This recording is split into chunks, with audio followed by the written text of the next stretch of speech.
رزق کے سارے خزانے اللہ سبحانہ وتعالی کے پاس ہیں، اور اللہ سبحانہ وتعالی اپنی ساری مخلوق کو رزق دے رہا ہے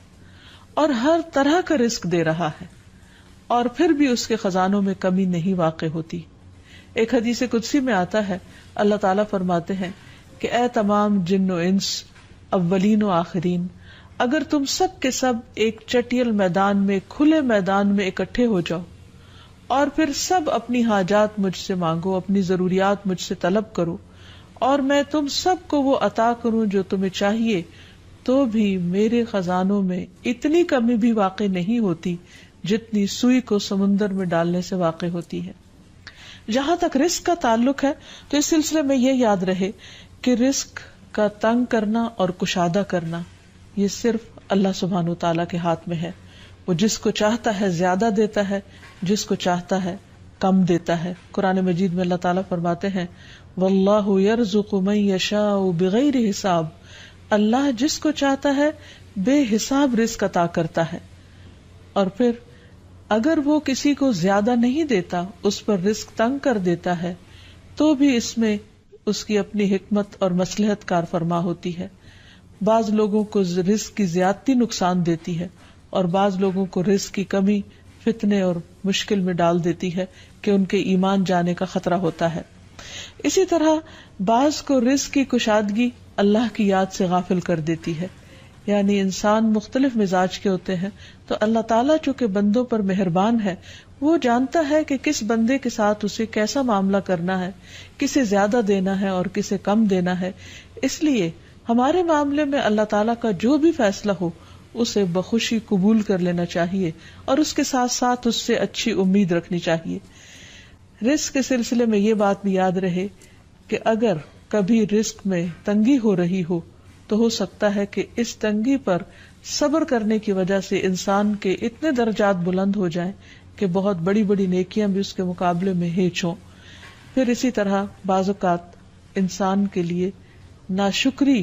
رزق کی تنگی کا ذریعہ بن جاتی ہے، تو اس سے بھی انسان کو پرہیز کرنا چاہیے۔ خواہ انسان کے پاس تھوڑا ہی ہو تو بھی اس پر اللہ تعالیٰ کا شکر ادا کرنا چاہیے، کیونکہ اللہ تعالیٰ کا وعدہ ہے لَإِن شَكَرْتُمْ لَأَزِيدَنَّكُمْ، اگر تم شکر ادا کرو گے تو میں تمہیں اور زیادہ عطا کروں گا۔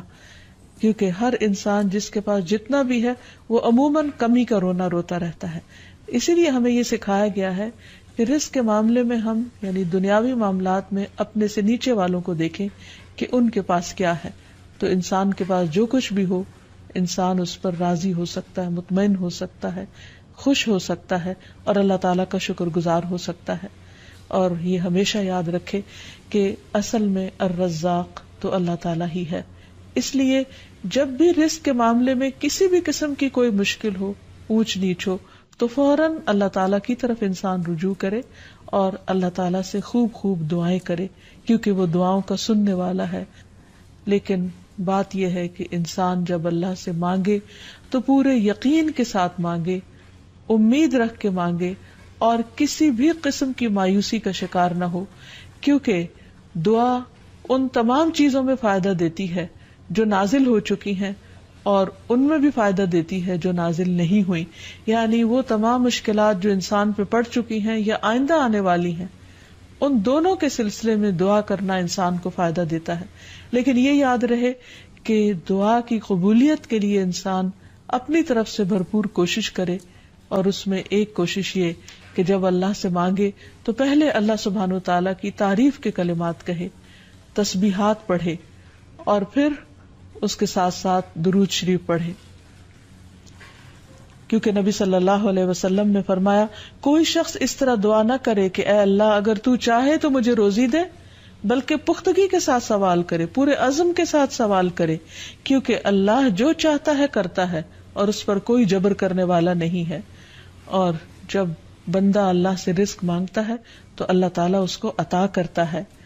نبی صلی اللہ علیہ وسلم نے فرمایا جب تم اللہم ارزقنی کہو گے تو اللہ تعالیٰ فرمائے گا میں نے رزق دینے کا فیصلہ کر لیا، یعنی جب تم کہو گے کہ اللہ مجھے رزق دے تو اللہ تعالیٰ تمہیں جواب دے گا کہ ہاں میں تمہیں رزق دوں گا۔ اس لیے اس حوالے سے مکمل طور پر اللہ سبحانہ وتعالیٰ پر بھروسہ کرنا چاہیے، اللہ تعالیٰ کا تقوی کرنا چاہیے، یعنی اللہ تعالیٰ سے ڈرتے رہنا چاہیے، اور رزق کی تلاش میں حرام راستے اختیار نہیں کرنے چاہیے، کیونکہ اللہ سبحانہ وتعالیٰ کا وعدہ ہے وَمَن يَتَّقِ اللَّهَ يَجْعَل لَّهُ مَخْرَجًا وَيَرْزُقْهُ مِنْ حَيْثُ لَا يَحْتَسِبُ، جو اللہ کا تقوی اختیار کرے گا اللہ تعالیٰ اس کے لیے مشکل سے نکلنے کی کوئی راہ ضرور بنا دے گا، اور اس کو وہاں سے رزق عطا کرے گا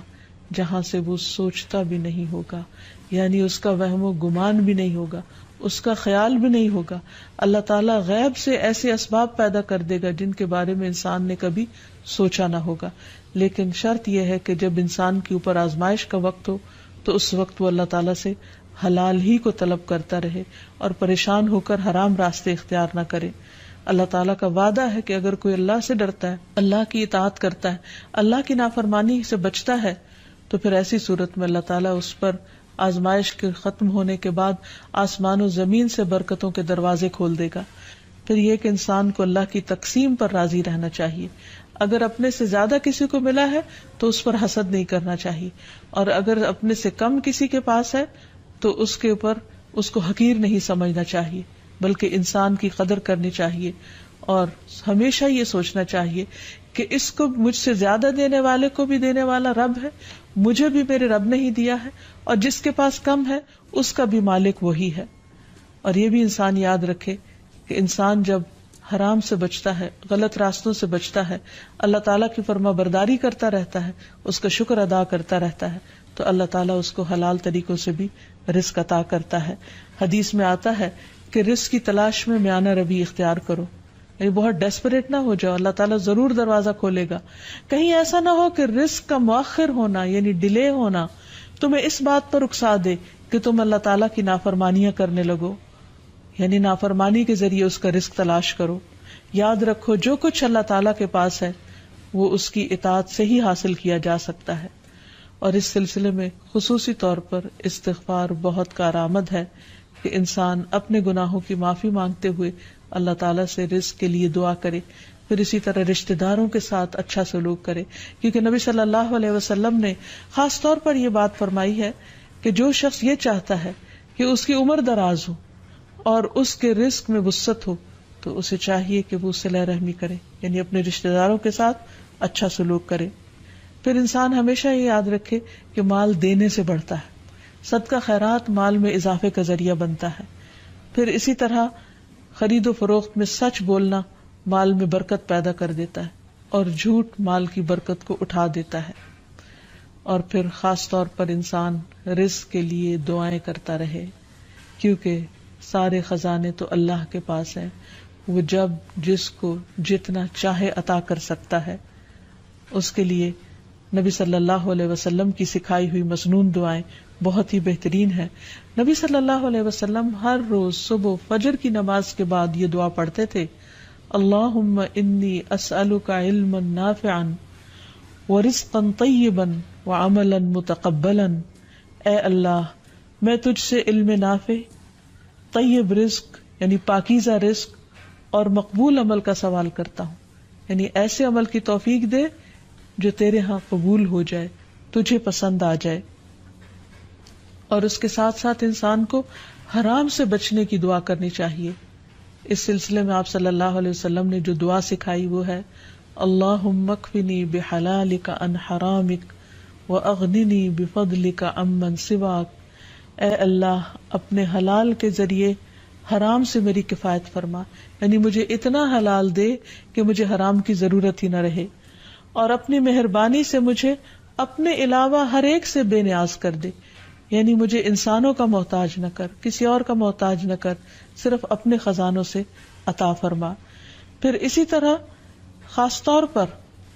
بڑھاپے کی زندگی کے لیے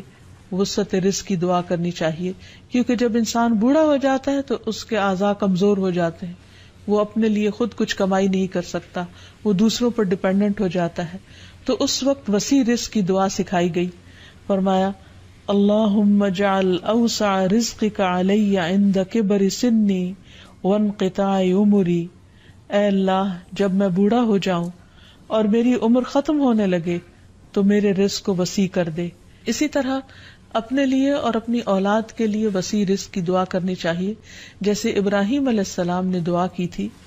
ربنا انی اسکنت من ذریتی بواد غیر ذی زرع عند بیتک المحرم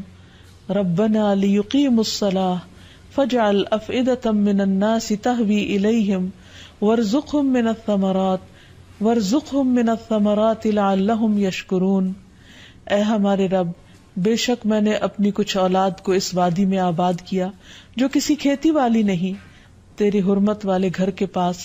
اے ہمارے رب، تاکہ وہ نماز قائم کریں۔ سو کچھ لوگوں کے دل ایسے کر دے کہ ان کی طرف مائل رہیں، اور انہیں پھلوں سے رزق عطا کر تاکہ وہ شکر ادا کریں۔ اور آخر میں یہ بات یاد رہے کہ انسان کے رزق میں اکثر اس کے اپنے گناہ رکاوٹ بن جاتے ہیں، اس لیے جب انسان ان گناہوں سے توبہ کرتا ہے، استغفار کرتا ہے، تو اللہ تعالیٰ رزق کے دروازے کھول دیتے ہیں، جیسے اللہ تعالیٰ کا وعدہ ہے۔ قرآن مجید میں آتا ہے، نوح علیہ السلام نے اپنی قوم سے کہا کہ اپنے رب سے معافی مانگ لو، بلا شبہ وہ بڑا معاف کرنے والا ہے، وہ تم پر آسمان سے خوب بارشیں برسائے گا اور تمہاری مال اور اولاد سے مدد کرے گا، تمہارے لیے باغ پیدا کرے گا اور نہریں جاری کرے گا۔ تو اس سے یہ پتہ چلتا ہے کہ دنیا میں جتنی بھی راحتیں اور رزق کی قسمیں ہیں، ان سب کی کنجی استغفار ہے۔ تو اس لیے انسان کثرت سے اپنے گناہوں پر توبہ کرتا رہے۔ حقیقت یہ کہ اللہ کا کلام سچا ہے، اور ہمیں اس پر ایمان لا کر پورے یقین کے ساتھ، وثوق کے ساتھ دعا مانگنی چاہیے کہ ہم انشاءاللہ استغفار کریں گے تو آسمان سے اور زمین سے رزق اگلنے لگے گا، ابلنے لگے گا۔ اللہ تعالی ہمیں اپنی رحمتوں سے نوازے، اور استغفار کے لیے سمپل، اے اللہ مجھے بخش دے، اے اللہ مجھے معاف کر دے، اے اللہ میرے اگلے پچھلے سارے گناہوں کو معاف کر دے، اللہم اغفر لی، استغفر اللہ ربی من کل ذنب واتوب الیہ۔ اور سچے دل سے انسان توبہ کرتا رہے تو اللہ تعالیٰ کو مہربان پائے گا۔ وآخر دعوانا ان الحمد للہ رب العالمین۔ السلام علیکم ورحمۃ اللہ وبرکاتہ۔